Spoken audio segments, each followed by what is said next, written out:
For the past few series, we've been talking about practices of the church, things God's people do when we get together or individually to grow closer to God. And during this series, we wanted to highlight the practice of communion. To do that, we want to go all the way back to the Exodus, early in the Bible, the second book where God's people are being led out of slavery. Maybe you remember the story. God raised up the leader Moses to lead his people out of Egypt. And through this process, as the leader of Egypt, the Pharaoh was saying no, he wasn't going to let the people go. God sent plague after plague after plague. And eventually, the last plague, he sent an angel of death that was going to come, and the firstborn child of every family and the firstborn of all the animals were going to be killed. But God sent a way out. He sent a way of protection for his people and anyone who would listen. They would take the blood of the lamb and put it on their doorpost. And if they put the blood of the lamb on their doorpost, that house would be safe. So from this event, God's people began to remember it year after year and celebrate a feast they called Passover. They called it that because when the angel of death saw the blood on the doorpost, the angel would pass over that house and they would be safe. So imagine this, God's people are celebrating that feast again and again, year after year. And every year you hold up a cup and say, "This is the blood of the Lamb." And you remember the safety and security that comes from that lamb's blood. Now, Jesus gets on the scene, and throughout his ministry and life, he leads up to this moment where he calls his disciples, his best friends, together. And we know this as the Last Supper. And on that night, he takes bread, he takes the cup, and instead of saying, "This is the blood of the Lamb," he says, "This is my blood."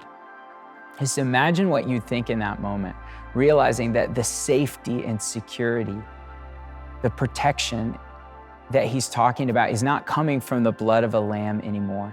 He's saying this safety, this security, this protection now comes from me. And not only that, in this moment, sharing this meal with his best friends, Jesus is saying to them, "You are a part of my family."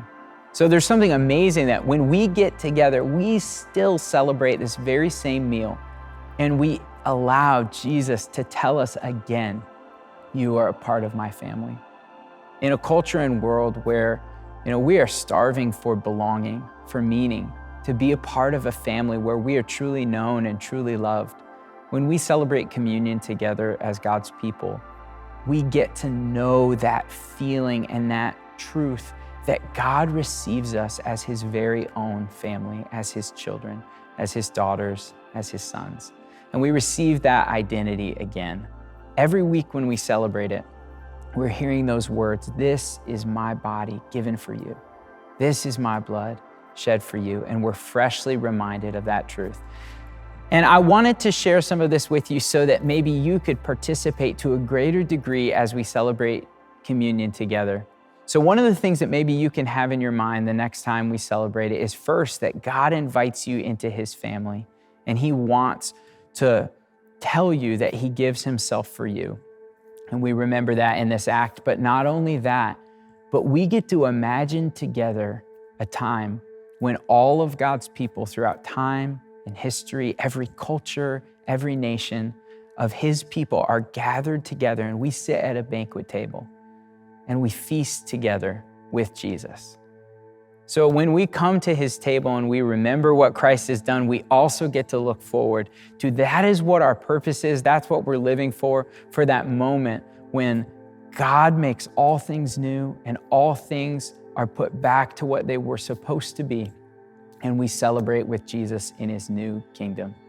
So I want to invite you, when you participate in communion, to just have these rich thoughts in mind. And there is one thing that you can do, even with your family, as you gather around your dinner table. There's a thing that the church has done for hundreds of years called a love feast, where his people gather together and we share a meal and we remember what God has done and even retell the story of the gospel together.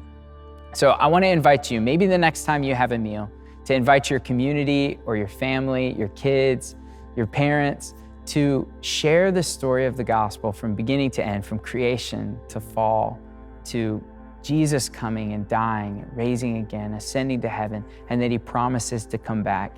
And what you can even challenge each other to do is to share that story in as much detail as you remember, filling in different parts of it, and then closing with the fact that Jesus promises to come back and make all things new. This is the hope that we have as Christians, and this is the hope that we live and work towards. I hope this inspires you a little bit to participate even more, and maybe the experience and the practice of communion can become even more rich for you.